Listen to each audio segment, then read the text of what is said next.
All right, welcome back to the channel. I'm your host, Marcus, and this is my first video since my Muay Thai fight, my first ever Muay Thai fight, and let's get straight to it. I lost. Now, that was unfortunate. It sucked, but let me just say right off the bat, I am not an excuses type of guy.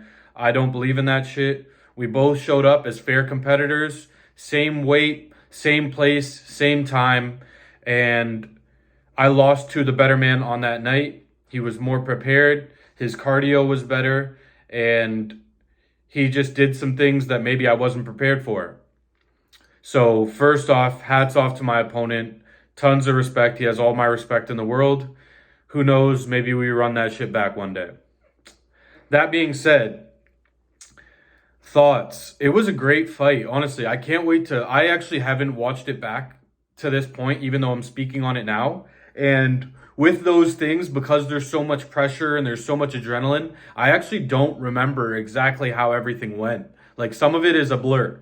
So going off of my memory, which I will be posting the fight on this channel once I get a hold of it. It is no secret to me. I have no problem showing that because it's something I'm proud of.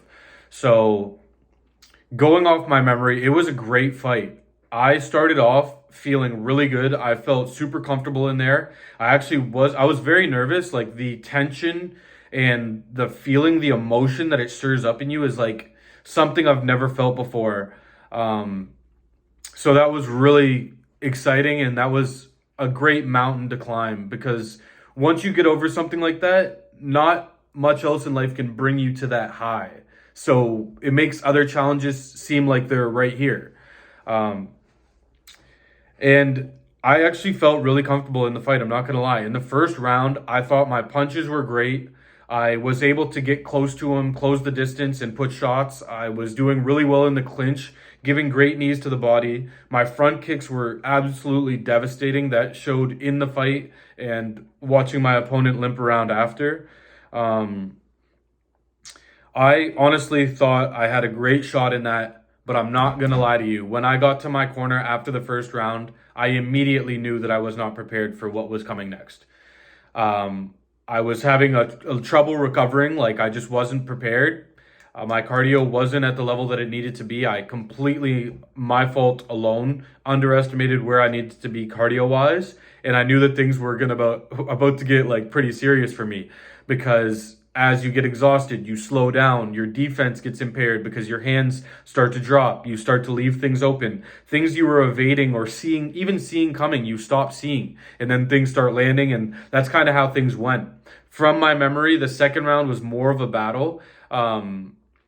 He was starting to definitely take an edge, and when I got to the corner after the second round, I basically knew like I was fighting for my life at that point. I have no idea where he was at. I wasn't really measuring it. He seemed like high energy, and that's definitely where he won the battle. He won the battle before we got in the ring in that aspect. That being said, he had a great right hand, very powerful opponent, like awesome kid. You can tell he works hard. Like I know he works hard. This wasn't just some bum off the street. Tons of respect for him. But I was not scared, and nothing like he didn't, I don't know, nothing was like horrible in there. I wasn't terribly afraid or anything like super hurting me. I just, to my opinion, exhaustion took the best of me, and that's where I lost. I feel like I could have stayed in there and fought more, but let's just leave it how it is. I took the L, and I'm gonna move forward with it. Absolutely great personal challenge. Something I'm really, really proud of for even doing and considering. People talk about the last time they were in a fight, and you're like, well, when was that? Either they were drunk and they were like, fighting some drunk guy that they take, a little push and they literally fall over, or they're throwing sloppy punches, or they were like 16. We're grown ass men, mid 20s. Like we're both a really great size.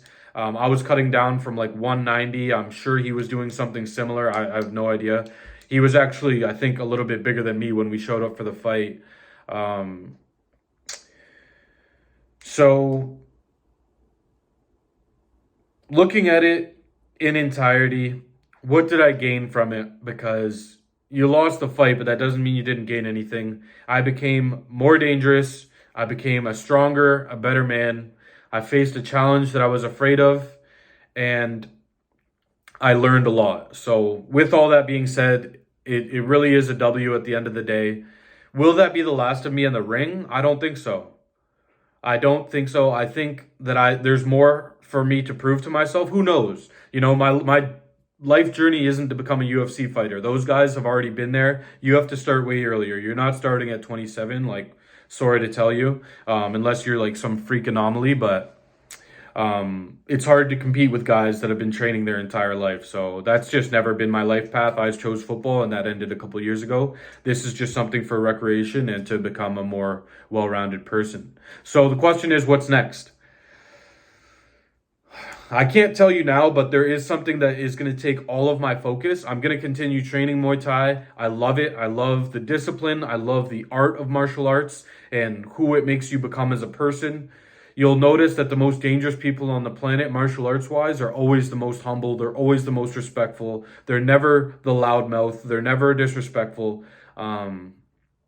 So I really like those features of those people, and those are characteristics I'd like to continue to grow into and embody. And I can't wait to show you guys more of what I'm working on next.